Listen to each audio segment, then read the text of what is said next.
Good morrow, scholars. Welcome to Star Wars Return of the Jedi. I don't actually know if you can see that in the proper configuration. I assume you wouldn't, because it doesn't show up like that on my screen, because I look at the webcam. Never mind. Anyway, let's see. Where were we? Dun dun dun dun dun dun dun dun dun. Almost. There we go. By James Caan. We are on page... Wait, hang on. A long time ago in a galaxy far, far away. Prologue. Page 471. The very depth of space, there was the length and width and height, and then these dimensions curved over on themselves into a bending blackness measurable only by the glinting stars that tumbled through the chasm. Do you guys say chasm?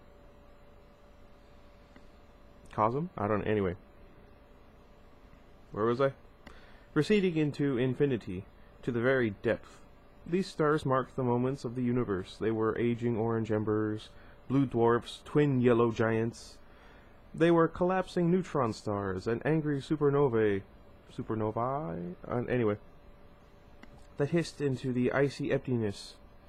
They were the burning stars. That's not a phrase I've heard.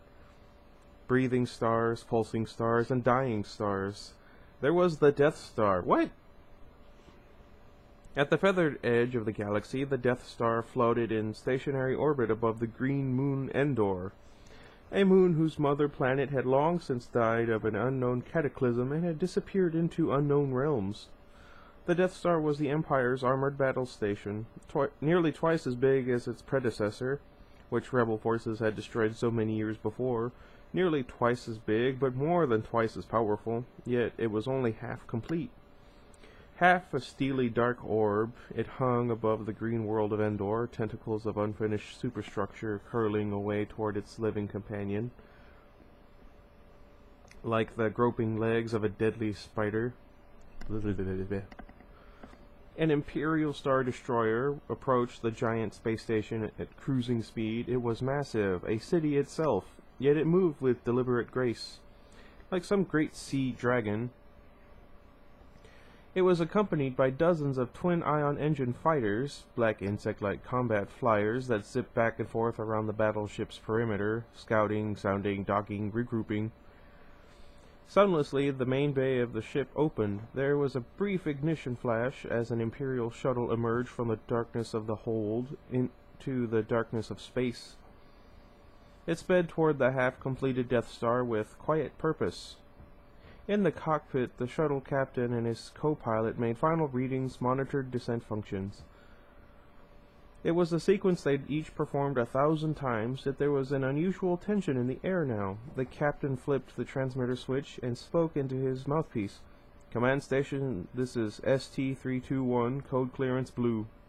We're starting our approach. Deactivate the security shield."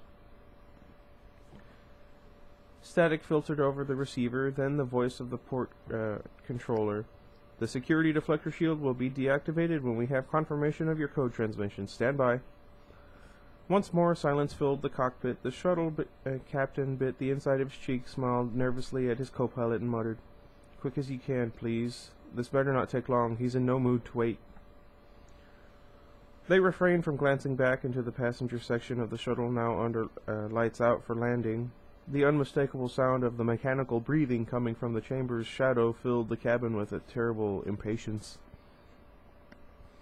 In the control room of the Death Star below, operators moved along the bank of panels monitoring all the space traffic in the area, authorizing flight patterns, accessing certain areas to certain vehicles. The shield operator suddenly checked his monitor with alarm. The view screen depicted the battle station itself, the moon Endor, and a web of energy, the deflector shield emanating from the green moon, encompassing the Death Star. Only now the security web was beginning to separate, to retract and form a clear channel, a channel through which the dot that was the Imperial shuttle sailed unimpeded toward the massive space station. The shield operator quickly called his control officer to the view screen, uncertain how to proceed. "What is it?" the officer demanded. "That shuttle has a Class 1 priority ranking." He tried to replace the fear in his voice with disbelief. The officer glanced at the view screen only for a moment before realizing who was on the shuttle and spoke to himself. Vader.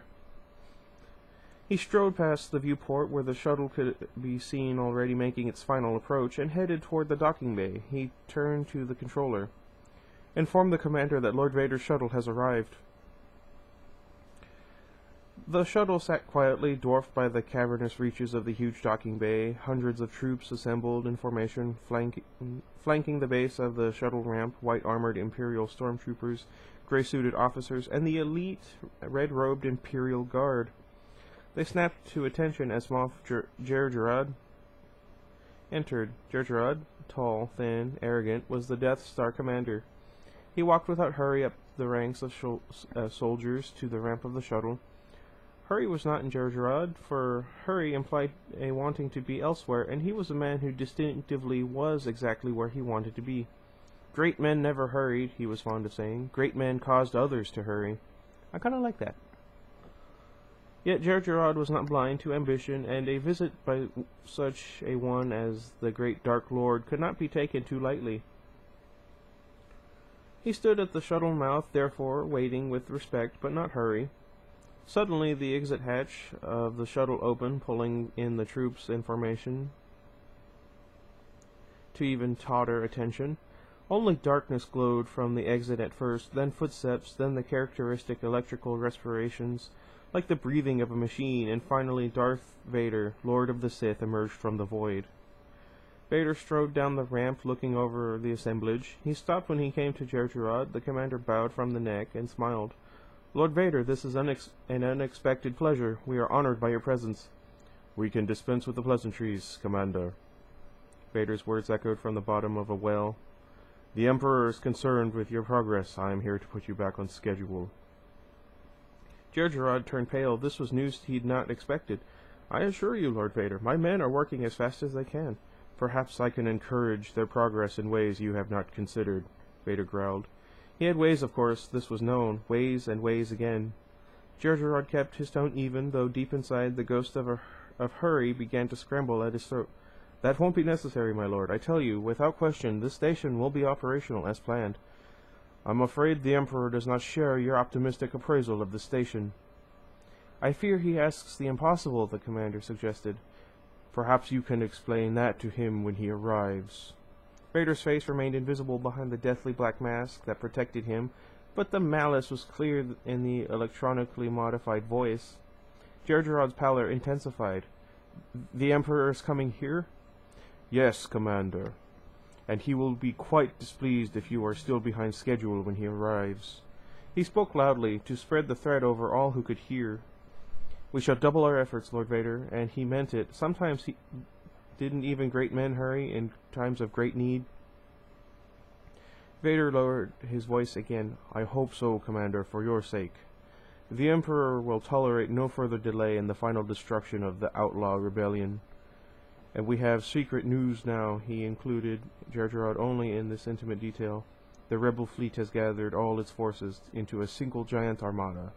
The time is at hand when we can crush them without mercy in a single blow."